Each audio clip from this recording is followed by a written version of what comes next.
হরে কৃষ্ণ। শ্রী শ্রী গুরু গৌরাঙ্গ জয়তু। জয় শিল প্রভুপাদ। হরে কৃষ্ণ শুধু ভক্ত শুধু। আজকে আমরা পাঠ করব শ্রীমদ্ ভগবদ গীতা যথাযথ প্রথম অধ্যায় বিষাদ যোগ শ্লোক নাম্বার 20। তো তার আগে আমরা মঙ্গলাচরণ পাঠ করব। ওম অজ্ঞান তিমিরান্ধস্য জ্ঞানাঞ্জন শলাকয়া চক্ষুর্মিলিতং যেন তস্মৈ শ্রী গুরবে নমঃ।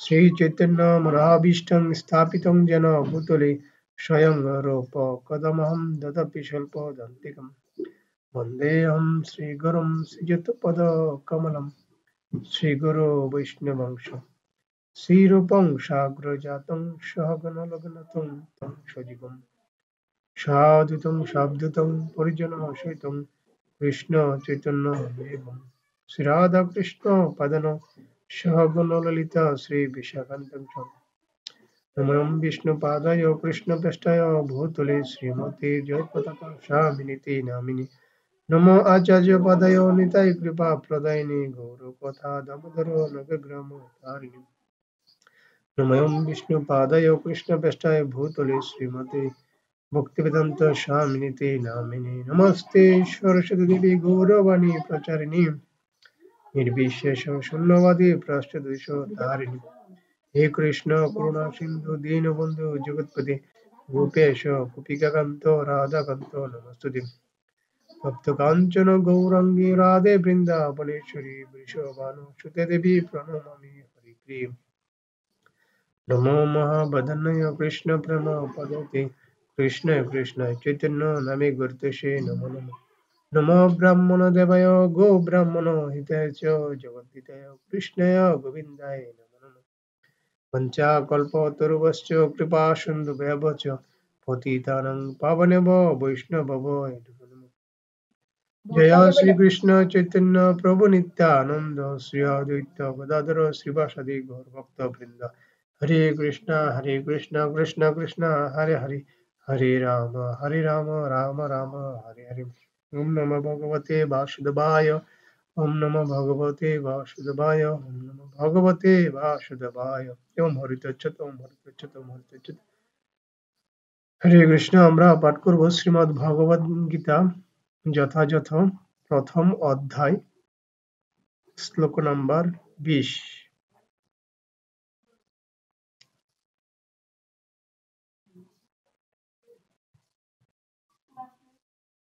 ওকে।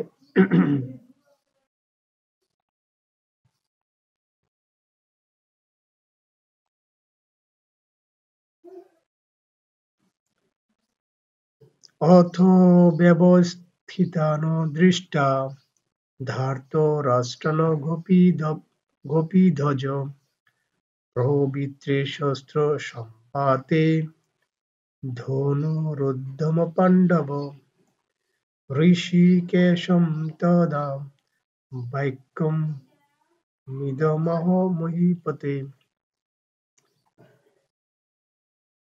হরে কৃষ্ণ। অথ অতঃপর ব্যবস্থিতান অবস্থিত দৃষ্টা দেখে ধার্তরাষ্ট্রান ধৃতরাষ্ট্রের পুত্রদের কপিধ্বজ যার পতাকায় হনুমান চিহ্ন শোভা পায়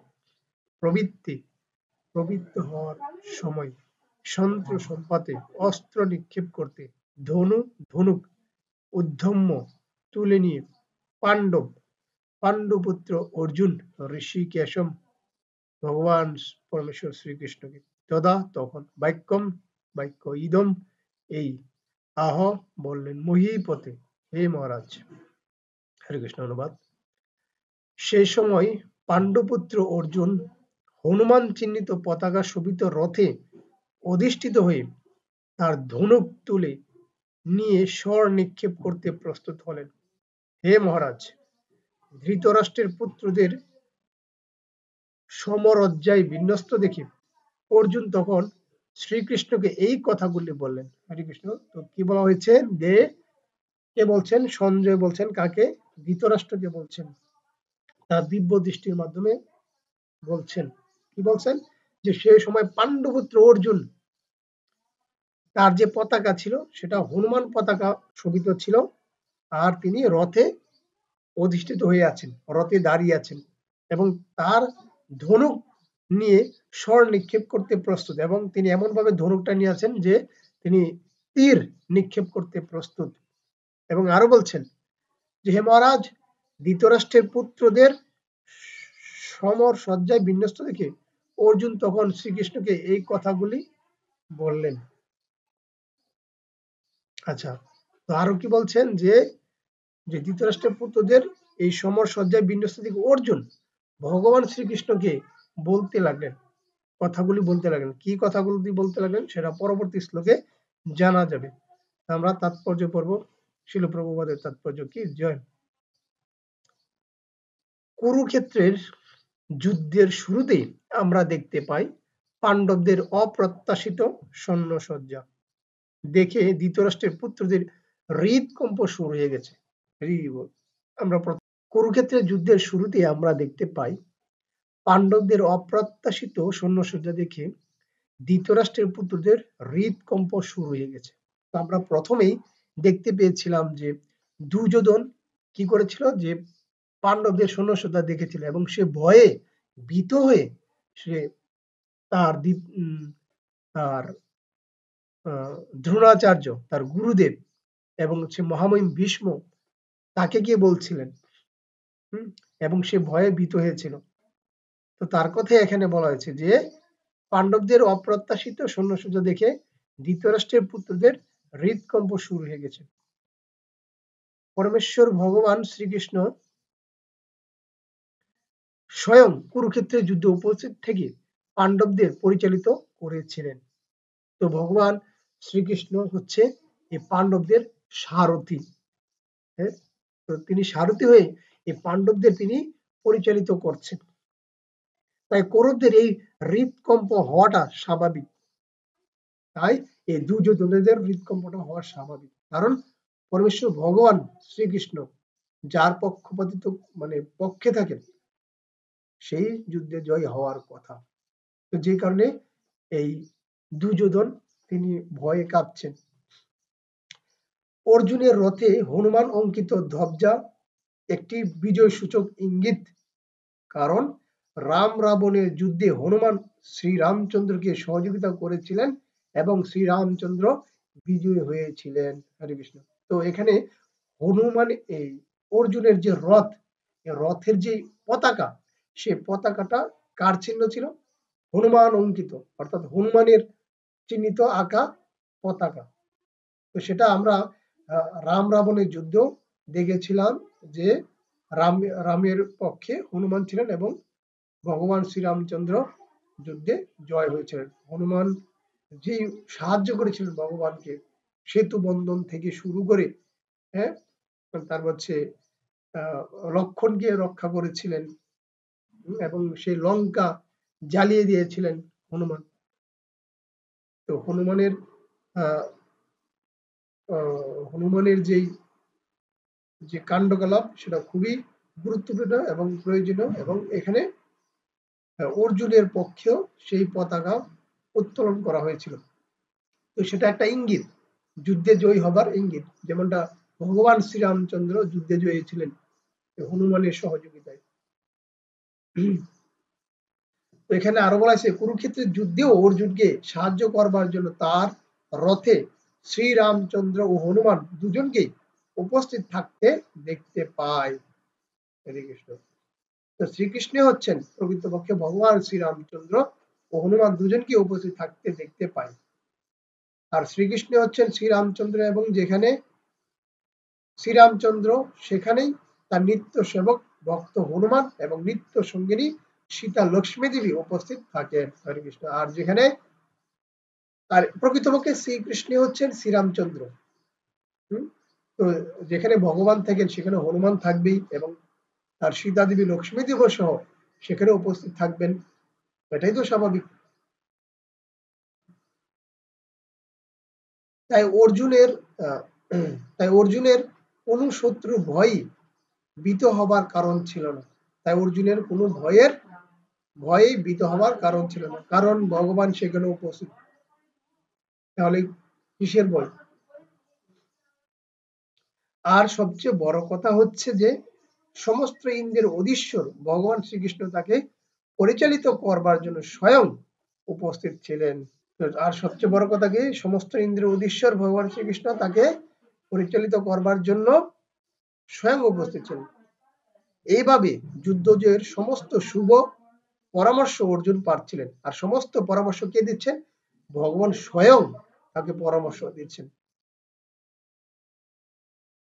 তার নিত্যকালের ভক্তের জন্য ভগবানের দ্বারা আয়োজিত এরকম শুভ পরিস্থিতিতে সুনিশ্চিত জয়েরই ইঙ্গিত বহন করে।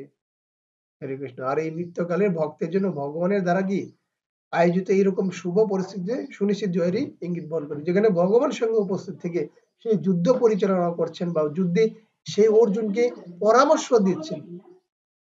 এর চেয়ে আর বা যুদ্ধের আর জয়ের কি বাকি থাকে, যেখানে ভগবানই পরামর্শ দিচ্ছেন, যেখানে ভগবানই উপদেষ্টা, এই বিশ্ব ব্রহ্মাণ্ডের মালিক যিনি এই অর্জুনের সারথি হয়ে আছেন, তাহলে কে তাকে যুদ্ধে পরাজিত করতে পারে? এটা খুবই স্বাভাবিক না? যে দুর্যোধন সে হচ্ছে লোভী ছিল, সে চেয়েছিল যে সে নারায়ণী সেনা চেয়েছিল, লক্ষ লক্ষ সহস্র নারায়ণী সেনা সে চেয়েছিল, সে ভেবেছিল এটা। আর সেই নারায়ণী সেনা কে প্রস্তুত করে? আসলে স্বয়ং নারায়ণ, যিনি ভগবান শ্রীকৃষ্ণ, সে নারায়ণ থেকে এই নারায়ণী সেনা। কিন্তু দুর্যোধন সেটা বুঝতে পারেনি। কিন্তু সে অর্জুন কি করছেন, যে আমি কোনো নারায়ণী সেনা চাই না, আমি স্বয়ং নারায়ণ চাই। তো যেখানে ভগবান এখানে নারায়ণ আছেন, তো এই ক্ষেত্রে লক্ষ লক্ষ সহস্র সেনা তো আরো প্রস্তুত করার কোনো ব্যাপার না। তো দুর্যোধন সেটা বুঝতে পারেনি। না অহম প্রকাশ্য সর্বস্ব, যে ভগবান সবার কাছে প্রকাশিত হন না, যার কাছে কেবল ভক্তি রয়েছে, প্রেম রয়েছে, তার কাছে ভগবান প্রকাশিত হন। তো দুর্যোধনের কাছে আছে অহংকার, দাম্ভিক, এবং সে চেয়েছে নারায়ণী সেনা কিভাবে যুদ্ধ করবে, কিভাবে মহারথী করবে, কিভাবে প্রোডাকশন, সে ছিল প্রোডাকশন। আর অর্জুন গিয়েছিলেন, তিনি হচ্ছে ভগবানের ভক্ত, তিনি ভগবানের উপর সর্বোত্তভাবে নির্ভরশীল, রাখে হরি মারেকে। আর ভগবান বলেছেন আমার ভক্তের কখনো বিনাশ হয় না। তো অর্জুন এখানে ভগবানের চরণাশ্রিত, ভগবানের শরণাগত, ভগবানের কাছে আত্মসমর্পণ করেছে, তিনি ভগবানের উপর নির্ভরশীল। তো যে কারণে ভগবানই তাকে পরিচালিত করছেন, ভগবানের পরামর্শ নিচ্ছেন। অতএব তার অর্জুনের জয় তো নিশ্চিত, সুনিশ্চিত। হরে কৃষ্ণ। তো এই শ্লোকে আমরা বুঝতে পাই যে অর্জুন হচ্ছে ভগবানের সারথি হয়ে তাকে অর্জুনকে পরামর্শ দিচ্ছেন, এবং অর্জুনও বলবেন ভগবান সম্পর্কে। আজকে পর্যন্ত আমরা পরবর্তী শ্লোকে জানবো যে অর্জুন কি বলেছেন ভগবান সম্বন্ধে। হরে কৃষ্ণ।